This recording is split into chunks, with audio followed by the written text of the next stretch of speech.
السلام عليكم ورحمة الله وبركاته. إن الحمد لله نحمده ونستعينه ونستغفره ونعوذ بالله من شرور أنفسنا ومن سيئات أعمالنا.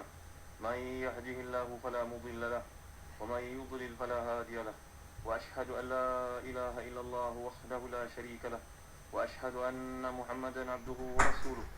يا أيها الذين آمنوا اتقوا الله حق تقاته ولا تموتن إلا وأنتم مسلمون.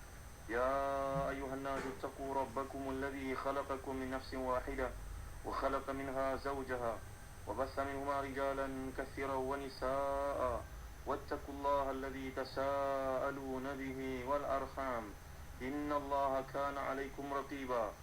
يا أيها الذين آمنوا اتقوا الله وقولوا قولا سديدا يصلح لكم أعمالكم ويغفر لكم ذنوبكم ومن يطع الله ورسوله فقد فاز فوزا عظيما. أما بعد. Saudara penerbit Ustaz Mahdi Syarudin, sidang pendengar yang dirahmati dan dikasihi Allah sekalian, alhamdulillah, syukur kita kepada Allah Subhanahu wa taala. Ikhwati fillah, kita menyambung kuliah tafsir surah Taha ini menerusi ayat yang ke-6, 7 dan 8, iaitu firman Allah Subhanahu wa taala. A'udzu billahi minasyaitonir rajim. Lahu ma fis samawati wa ma fil ard wa ma bainahuma wa ma tahta ath-thara. وإن تجهر بالقول فإنه يعلم السر وأخفى الله لا إله إلا هو له الأسماء الحسنى. Maksudnya, miliknya lah apa yang ada di langit dan apa yang ada di bumi, dan apa yang ada di antara keduanya dan apa yang ada di bawah tanah. Dan jika engkau mengeraskan ucapanmu, sungguh Dia mengetahui rahsia dan yang lebih tersembunyi. Dialah Allah, tiada Rabb selainnya yang mempunyai nama-nama yang terbaik. Dalam kuliah terdahulu kita telah bincangkan bagaimana perspektif para ulama Ahlus Sunnah. Sebagai contohnya Imam Abu Hasan Al-Asy'ari yang menjelaskan bahawa maksud yang terbaik dalam ayat-ayat seperti ini kita serahkan kepada Allah Subhanahu wa taala dalam akidah tafwid. Tafwid maknanya kita serahkan kepada Allah Subhanahu wa taala maksud yang dikehendaki olehnya, yang sesuai dengan sifat tingginya, kemuliaannya, keagungan Allah Subhanahu wa taala. Kemudian datang ayat lahu ma fis samawati wa ma fil ard wa ma bainahuma wa ma tahta ath-thara. Miliknya apa yang di langit, apa yang ada di bumi, apa yang ada antara keduanya dan apa yang ada di bawah tanah. Maksudnya miliknya dalam genggamannya serta di bawah kehendaknya, keinginan, ketetapannya. Dialah yang menciptakan semua itu, yang menguasai. Dialah Rabbnya yang tidak ada ilah yang layak disembah selain Dia, dan tidak ada yang mengurus semuanya melainkan Dia. Dengan Allah SWT wa ma tahta ath-thara, yang menjelaskan di bawah tanah, Muhammad bin Ka'ab Al-Qurazi mengatakan maksudnya apa-apa yang ada di bawah bumi. Yang ketujuh, para pendengar yang dirahmati dan dikasihi sekalian, ini kita cerita tentang seorang mufassir yang terkemuka. Kita belum lagi berkenalan dengan beliau. Rajulun min rijal tafsir, min ahli tafsir. Namanya Muhammad bin Ka'ab Al-Qurazi. Kalau kita lihat sebagai contoh dalam kitab Tafsirul Mufassirun oleh Imam Syekh Dr. Muhammad Zain Az-Zahabi, menjelaskan bahawa nama sebenar beliau ni adalah Abu Hamzah, Abu Abdullah Muhammad bin Ka'ab bin Salim bin Asad Al-Qurazi Al-Madani min Hulafa'il Aus. Dia daripada keturunan Yahudi, Yahudi Bani Quraizah. Dalam bahasa Arab kita boleh sebut Al-Quraizi, macam juga Quraisy, kita boleh sebut Al-Quraisy. Itu Syaz, yang betulnya Quraisy, Al-Quraisy. Tuan-tuan pergi ke mana-mana kedai minyak wangi di negara Arab, contohnya di Mekah dan Madinah, kita lihat Abdul Samad Al-Qurashi. Bukan mempromosi ke kedai minyak wangi ni tuan-tuan, tapi nak belajar bahasa Arab. Quraisy jadi Qurashi, begitu juga Quraizah jadi Qurazi, Muhammad bin Ka'ab Al-Qurazi. Beliau ni datuk nenek moyangnya merupakan mereka yang Hulafa Al-Aus. Dahulu Arab Ansar, sebelum mereka disatukan di bawah nama Ansar, mereka merupakan dua kabilah besar, namanya Aus dan juga Khazraj. Jadi kumpulan Bani Quraizah, Yahudi Bani Quraizah ni baik dengan Aus. Bani Yahudi yang lain baik dengan, sebagai contohnya, orang Arab suku Khazraj. Beliau ni telah meriwayatkan hadis daripada Sayyidina Ali karamallahu wajhah, Ibnu Mas'ud radhiyallahu an, Ibnu Abbas radhiyallahu anhum wa ardahum ajma'in, dan ramai lagi. Jadi tuan-tuan yang dirahmati dan dikasihi Allah sekalian, ini Muhammad bin Ka'ab Al-Qurazi, namanya pun mencontohi nama Nabi Muhammad sallallahu alaihi wasallam. Dia lapisan selepas sahabat. Dia tidak bertemu dengan Nabi sallallahu alaihi wasallam. Walaupun keturunannya Yahudi, tetapi seorang yang sangat fiqh. Disebut oleh para ulama hadis dalam Jarh Ta'dil, beliau ni istuhira bithiqah, wal adalah, keadilan, wal wara', wara' lagi tuan-tuan, walaupun bangsanya bukan bahasa Arab. La fadla li arabiyyin ala ajamiyyin illa bittaqwa. Pesan Nabi dalam Hajatul Wada', tidak ada beza di antara seorang Arab dengan seorang Ajam melainkan dengan takwa. Lihat, ini seorang Yahudi, keturunan Yahudi, Bani Israel, tapi Masya Allah menjadi seorang tunggak, menjadi seorang obor ilmu yang terkemuka. Dia terkemuka dengan banyaknya meriwayatkan hadis dan juga mentafsir Al-Quran. Kata Ibn Sa'ad dalam tabaqahnya, merupakan seorang yang thiqah, alim, kathir al-hadis. Kana thiqatan aliman, kathir al-hadis, wara'an, seorang yang sangat wara'.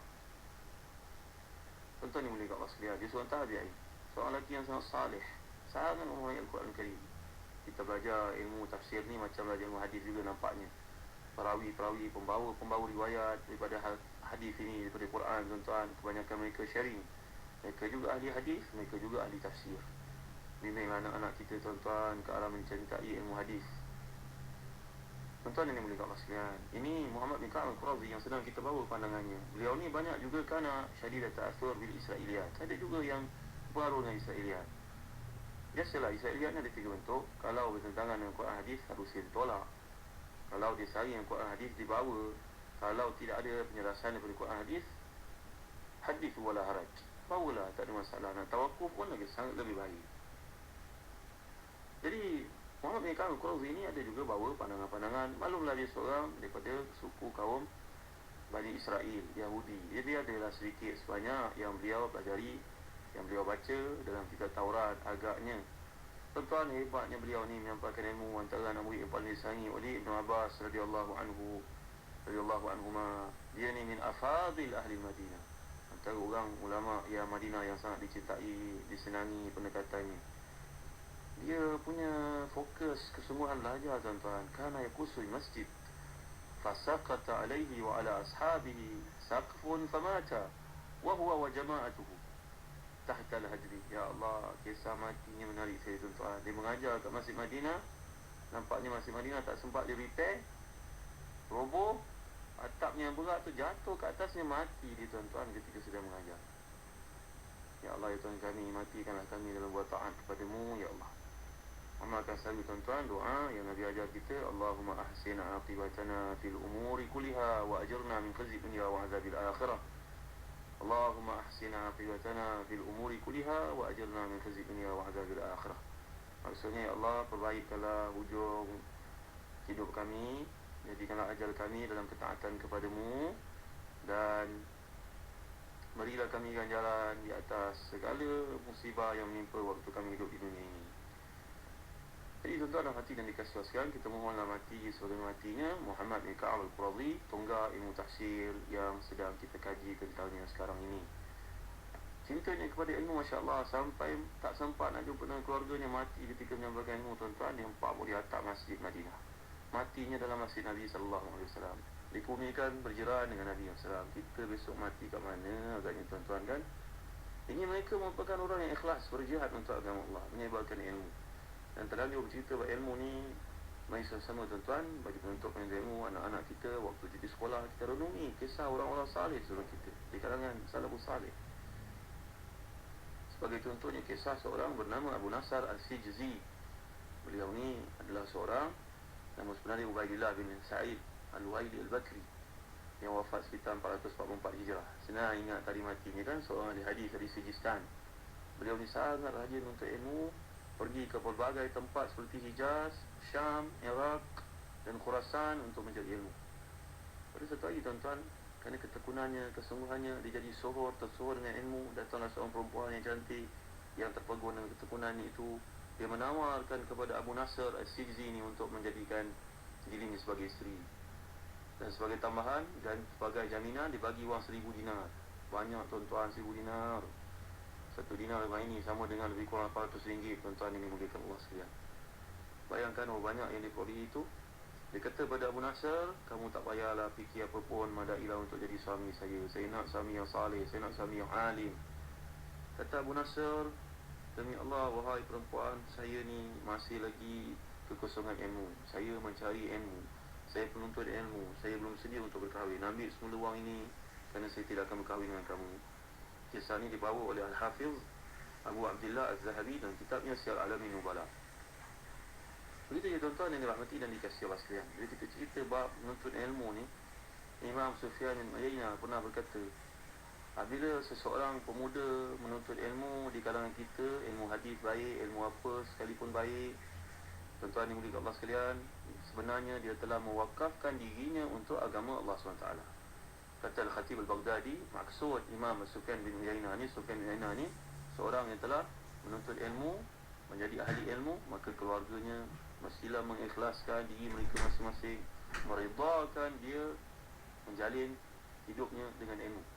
Dia tak ada peluang untuk banyak bersiar-siar, berlegar-legar, pergi shopping mall, tak ada masa banyak untuk menghabiskan masa dengan kegiatan mancing lagi, tak ada masa lagi untuk kegiatan-kegiatan seperti orang-orang lain yang tidak ada komitmen ilmu, tuan-tuan dimuliakan Allah sekalian.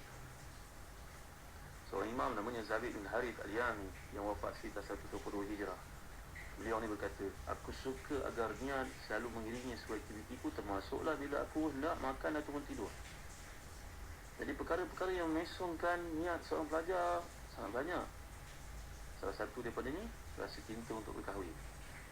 Ramai pelajar universiti Islam di dunia ni minta pandangan, tanya ustaz, boleh tak nikah ketika nak belajar? Ada setengah baru himusan lagi tuan-tuan, baru start belajar kat universiti. Tuan-tuan, jawapan untuk mereka ni, jawab mereka ni bukan begitu kisah hidup para ulama salafus salih dulu-dulu tahu. Mereka ni sibuk belajar, mewakafkan diri untuk menjadi hamba Allah dan juga hamba kepada ilmu Allah Subhanahu Wa Taala. Mereka sibuk dengan kegiatan ilmu sehingga tak ada masa untuk fikir benda lain, termasuk untuk keluarganya sendiri. Sebab tuan-tuan yang dimuliakan Allah sekalian, Imam Ahmad bin Hanbal, Imam Ahli Sunnah ini, beliau berkahwin pada usia 40 tahun. Kerana sibuk menuntut ilmu, tak ada masa untuk fikir bab kahwin sekalipun sampai terlupa. La ilaha illallah Muhammad Rasulullah. Imam Sufyan Al-Thawri berkata pula, seorang pelajar yang bernikah, seorang pelajar yang belajar ni sebenarnya diumpamakan, ditamsilkan, diumpamakan seperti orang naik kapal di tengah lautan yang penuh bergelora. Ini penuntut ilmu. Bila dia berkahwin, dapat anak, maka pecahlah kapalnya. Ini kata Khatib Al-Baghdadi dalam kitabnya Al-Jami' bi Akhlaqi Ar-Rawi.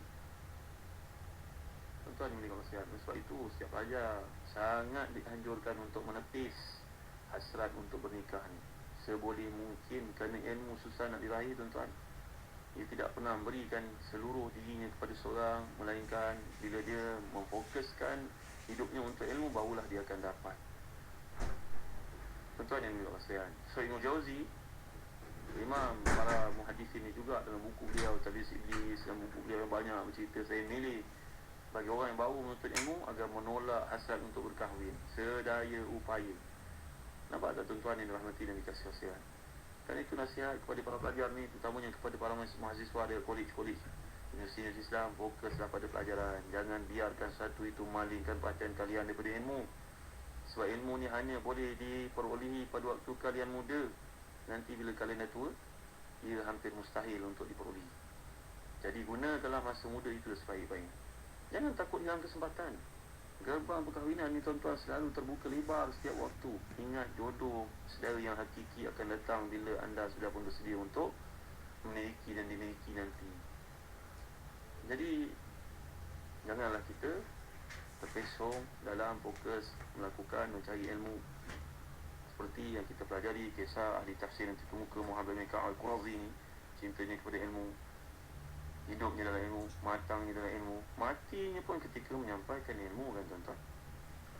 InsyaAllah kita akan sambung lagi perkara ni dalam kuliah akan datang, berkaitan dengan lahu ma fis samawati wa ma fil ard wa ma bainahuma wa ma tahta as-sara. Miliknya lah Allah apa yang di langit, apa yang ada di bumi, dan apa yang ada antara keduanya, dan apa yang ada di bawah tanah. Maksudnya semua milik Allah dalam genggamannya, di bawah kehendak ketetapannya, dia menciptakan satu, dia menguasainya. Segala-galanya telah tetap dengan ilmu Allah Subhanahu Wa Taala. Nanti kita akan huraikan lanjut ayat berikutnya. Allahu a'lam. Wa sallallahu ala sayyidina Muhammad wa ala alihi wa sahbihi wa baraka wa sallam. Walhamdulillahi rabbil alamin. Wa barakallahu fikum. Wassalamu alaikum warahmatullahi wabarakatuh.